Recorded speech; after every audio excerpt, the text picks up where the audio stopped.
Sobat Pola sekalian, mari kita ngobrol serius tapi santai. Gaya warung kopi politik. Topik kita hari ini Presiden Prabowo dan langkah beraninya mereformasi Polri, sekaligus dinamika hubungannya dengan sisa-sisa lingkaran Jokowi. Langkah mengejutkan pertama tentu saja adalah pemecatan Menko Polhukam, meski belum ada penggantinya. Banyak yang bertanya, mengapa terburu-buru? Tapi justru disitulah letak pesan politiknya. Kalau seorang presiden sampai mencopot pejabat setingkat Menko tanpa menyiapkan pengganti, itu tandanya ada situasi genting.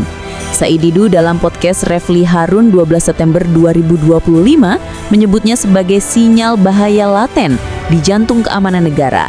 Bukan sekedar birokrasi, tapi soal kendali politik dan stabilitas nasional.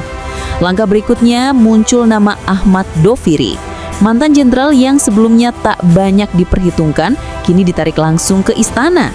Bukan sebagai staf biasa, melainkan penasihat khusus Presiden bidang reformasi Polri. Lebih dari itu, ia langsung diberi pangkat bintang 4. Dalam kultur militer dan kepolisian, pangkat bukan sekedar simbol, melainkan legitimasi untuk bicara setara. Artinya, Doviri diposisikan agar tidak sungkan menantang Kapolri aktif. Ini sinyal keras bahwa Prabowo ingin agenda reformasi Polri berjalan dengan figur yang kuat. Kalau dibandingkan dengan era Mahfud MD, terasa sekali bedanya.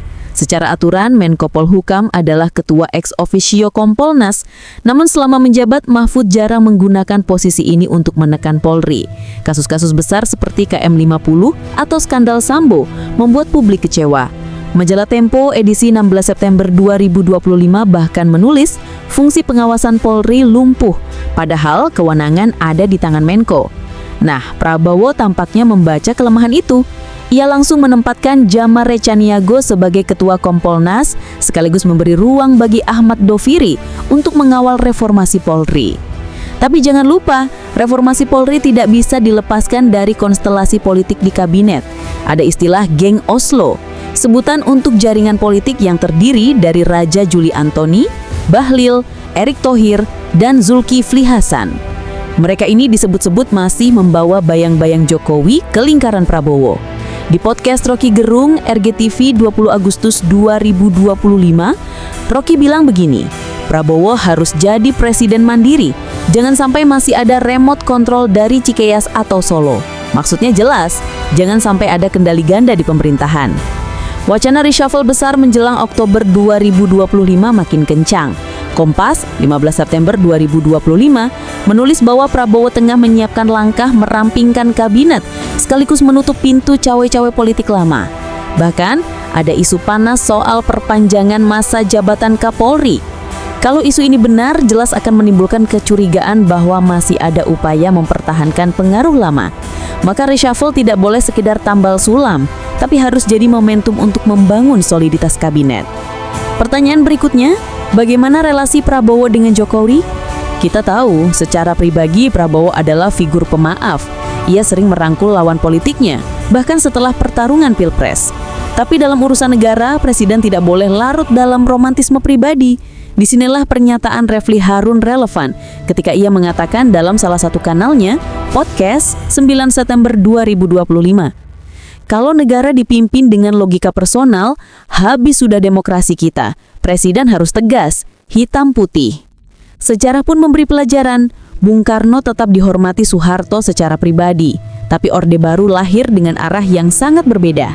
Habibie pun begitu, ia menghormati Soeharto tetapi memilih jalan sendiri dengan membuka keran reformasi. Analogi ini pas untuk menggambarkan posisi Prabowo hari ini. Ia bisa tetap menghargai Jokowi, tetapi kebijakan negara harus tunduk pada kepentingan rakyat, bukan pada loyalitas masa lalu. Nah, disinilah kritik tajam muncul.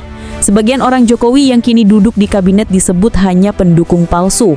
Saat Prabowo oposisi, mereka menghina habis-habisan. Begitu masuk istana, mereka mendadak manis. Dan sekarang, ketika isu reshuffle mulai berhembus, makian kasar kembali muncul. Ini membuktikan, seperti kata Said Didu, dukungan asli Prabowo justru datang dari mereka yang sejak awal berani berbeda dengan Jokowi, bukan dari lingkaran lama yang ikut menumpang perahu. Sobat Pola sekalian, jadi jelas bahwa apa yang kita saksikan sekarang bukan sekedar rotasi jabatan. Ini soal arah politik Indonesia 5 tahun ke depan.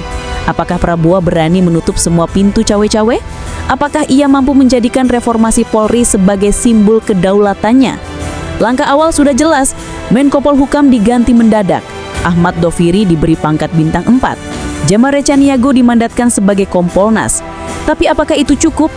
Itulah yang akan kita bahas di bagian kedua opini ini, tentang prediksi arah reformasi Polri, reshuffle kabinet Oktober 2025, dan sejauh mana Prabowo bisa benar-benar melepaskan bayang-bayang Jokowi.